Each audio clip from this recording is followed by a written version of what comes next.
Welcome to my YouTube channel, everyone. Today we are reviewing Pandemonium. This game was published in 1996 by Crystal Dynamics and it was ported to PS1, the Sega Saturn and the PC. And later, after many years, like in 2009, it was also released in the PlayStation Store for PS3. The first time I've played this game was, I think, sometime in 1997, after I had already played Pandemonium 2, you know, the second game. Which I really liked, you know, and that's how I decided to give the first game a go, you know. And so I went to one of these console gaming clubs that we used to have all over the town, you know, back in the 90s. You know, I paid like for half an hour, I think, you know, and I played Pandemonium. And you know, it's funny, I've never played this game ever since then, you know, up until recently when I decided to rediscover the game, you know, and so I downloaded it from the PlayStation Store from my PS3, and here we are. So the two main characters in Pandemonium are the Jester Fargus and the Sorceress Nikki. And in the beginning of the game, we find them in the land of Lear, you know, experimenting with a spell book, you know, casting some spells. And one of the spells go wrong, you know, and they accidentally unleash like a giant, you know, monster that eats the whole village, you know, nearby. And so Nick and Fargus decide to travel to the wishing engine, you know, in order to make a wish and restore the village, you know. Something that they managed to do, of course, in the end, if you beat the game. Pandemonium is a 2.5D platformer game, a formula that I personally really like. Basically, we have 2D gameplay with 3D graphics and different camera angles that create that 3D illusion. And you know, funny thing is that back in the days, Pandemonium was actually criticized for being outdated by the critics of the time. And yet here we are, you know, after so many years with so many games adopting that 2.5D format, you know.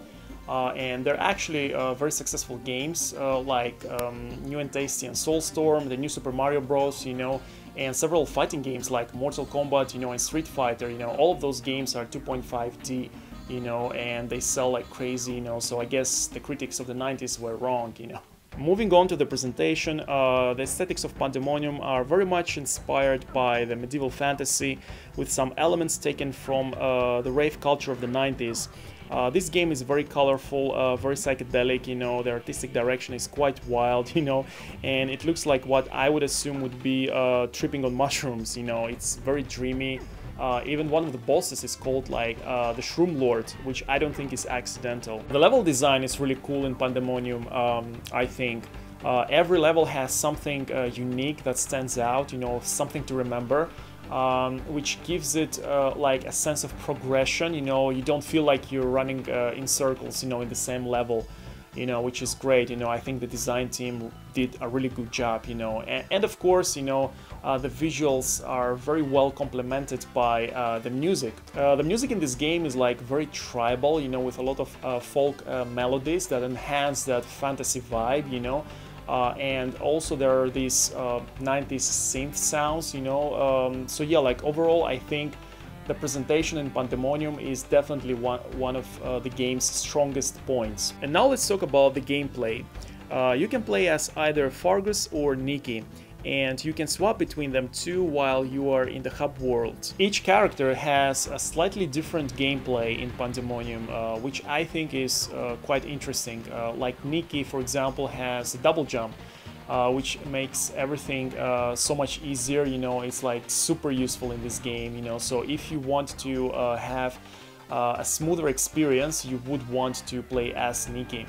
I think most people actually prefer to play as her, because, like, let's face it, like the double jump is a huge advantage in a platformer game. Fargus, on the other hand, has the cartwheel attack, you know, so he doesn't necessarily need any fireball power-ups, you know, to kill the enemies.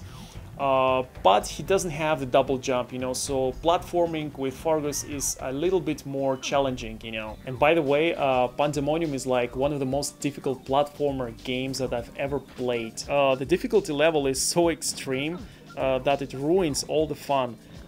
You have to constantly walk like on eggshells, you know, to be super careful, you know, take your time, don't rush, you know. Luckily there is no timer, you know, but yeah, like I think if you take it easy, you know, you should be alright, I guess. And if the difficulty level wasn't enough, you know, this game's controls are not always very responsive. especially when you try to jump or double jump. Like, for example, there were many times, you know, when I tried to jump off a platform, you know, like I was like right at the edge of a platform, you know, ready to jump, you know, and the character would just fall into oblivion, you know, or like when I was trying to double jump with Nikki, you know, the double jump wouldn't work for some reason, you know. So yeah, like the controls are not very tight in this game, which if you ask me is really bad, you know, for a platformer game where you would expect, you know, the controls to be like tight and on point. So yeah, because of the difficulty level and the controls not being tight enough, you know, some parts of the levels can only be passed by pure luck, you know, rather than skill. So like in the final level, for example, Storm Temple, there's like this final part, you know, just before you finish the level, there's like this wind blowing on you, like pushing you backwards, you know, and you can't see where you're falling, you know, there's like this 1 or 2 platforms that you're supposed to land on in order to carry on and beat the level, but you always end up like missing them, you know, and it's like super frustrating, you know, it's really up to luck, you know. So in the end, you know, after so many attempts, you know, I just gave up, you know, and I just, you know, I skipped the level, you know, with like using cheat codes. Another negative thing to say about this game is that there is no saving system.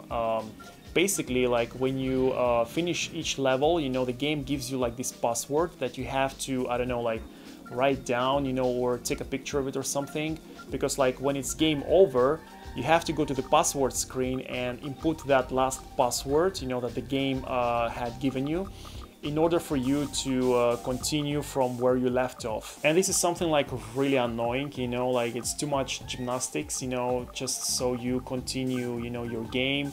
I don't know why they couldn't include like a saving system, you know, in this game. Something on the positive note though, the password screen allows you to input the cheat codes like invincibility and unlimited lives, and trust me, this makes Pandemonium a completely different game. It actually becomes enjoyable and fun, you know, and this is how I could actually appreciate the level design, you know, and the diverse gameplay, you know, with characters transforming into a rhino, turtle, you know, like a dragon, a frog, you know, with all the boss fights, you know. This is how I personally prefer to play the game. It makes it like kind of like Crash Bandicoot 4, you know, like the modern style, you know. So yeah, this is how I would advise you to play it as well. So to summarize, although for whatever reason this game never became that popular, I think Pandemonium is a cult classic. It has a very creative gameplay, very edgy presentation, you know, that perfectly reflects the 90s. You know, that experimental transition into the 3D, you know, and I think the retro gamers especially will appreciate it. But I will advise you to play it with cheat codes only. So this was my review on Pandemonium. Let me know what your experiences and memories are of this game, and until next time.